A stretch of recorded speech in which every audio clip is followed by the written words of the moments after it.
Magandang umaga mula sa Pag-asa Weather Forecasting Center. Ito na ang ating update sa magiging tayo ng panahon sa susunod na 24 oras. Patuloy ang epekto ng northeast monsoon o yung hanging amihan sa malaking bahagi ng northern at central Luzon, samantalang easterlies naman o yung mainit na hangin galing sa Karagatang Pasipiko ang umiiral sa nalalabing bahagi ng ating bansa. Makikita natin dito sa ating latest satellite images itong mga makakapal na kaulapan na kasalukuyan nakakaapekto sa Mindanao. Ito yung epekto o yung patuloy na epekto ng easterlies sa nabanggit na lugar. Kaya for the next 24 hours, asahan natin na posibleng magtagal pa yung mga kaulapan na ito, babagsak or posibleng bumagsak yung mga pag-ulan na dala ng mga kaulapan na ito, especially sa hapon hanggang sa gabi. Kaya sa mga areas ng Mindanao, patuloy tayong maging handa at alerto sa mga banta ng biglaang pagbaha at pagguho ng lupa.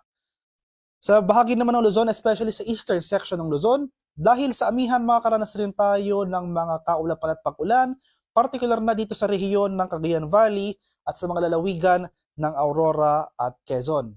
Sa Metro Manila at sa nalalabing bahagi ng ating bansa, magpapatuloy itong maaliwalas sa panahon, may tsansa pa rin ng mga isolated light rains o yung mga dagliang pag-ambon dito sa Kamaynilaan at sa nalalabing bahagi ng Northern at Central Luzon, pati na rin sa nalalabing bahagi ng Calabarzon.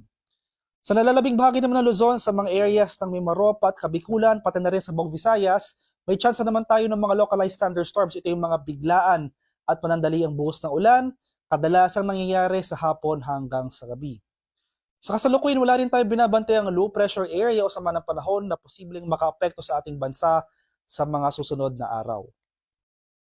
At sa kalagayan naman nating karagatan, may gale warning tayong nakataas sa mga dagat baybayin ng Batanes, Cagayan, kabilang na dyan ang Bubuyin Islands at sa area ng Ilocos Norte. Kaya sa ating mga kababayang mangingisda at may mga maliliit na sasakyang pandagat, kung maaari ay huwag po muna tayong pumalaot dahil patuloy tayong makakaranas ng maalon hanggang sa napakaalong karagatan na dala ng amihan.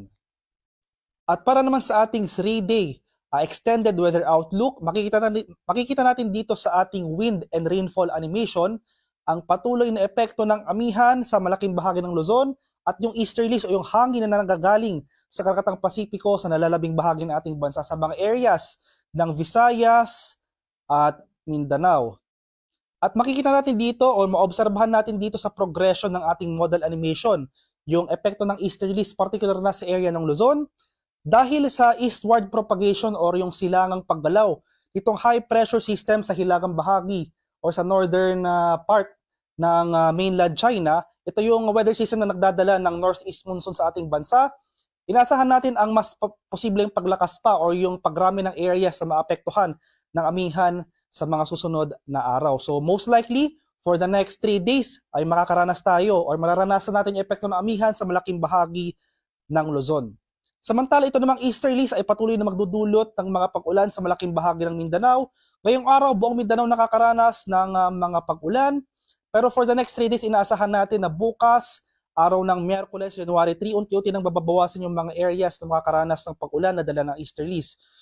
Starting tomorrow, bababawasan yung mga pag-ulan dito sa Caraga at Davao Region at yung western at central portion sa lamang ng Mindanao ang posibleng makaranas sa pag-ulan na dala ng easterlies. So sa mga rehiyon niya ng Zamboanga Peninsula, Northern Mindanao, Sabarm at Soxargen. Asahan pa rin natin yung mataas sa tsansa ng mga kaulapan at pag-ulan sa silangang bahagi ng Luzon at Visayas. Dala pa rin yan ng northeast monsoon dito sa bahagi ng Luzon at easterlies naman sa silangang bahagi ng Visayas. Sa kasalukuyan, maliit pa rin yung tsansa na magkaroon tayo ng bagyo within the next 3 to 5 days. Makikita natin dito sa ating model animation. Metro Manila and the rest of the country, asahan pa rin natin yung mga tsansa ng pulu-pulong pag-ulan na may pagkulog at pagkidlat na dulot ng localized thunderstorms. Para sa mas komprehensibo at detalyadong ulat panahon tulad ng mga localized weather forecasts at mga rainfall or thunderstorm advisories na posibleng i-issue sa ating mga lokalidad, ay maaring bisitahin ang official social media accounts ng ating Pag-asa Regional Services Divisions. At yan lamang po ang latest mula dito sa Pag-asa Weather Forecasting Center. Magandang umaga sa ating lahat. Ako po si Dan Villamil Lagulat.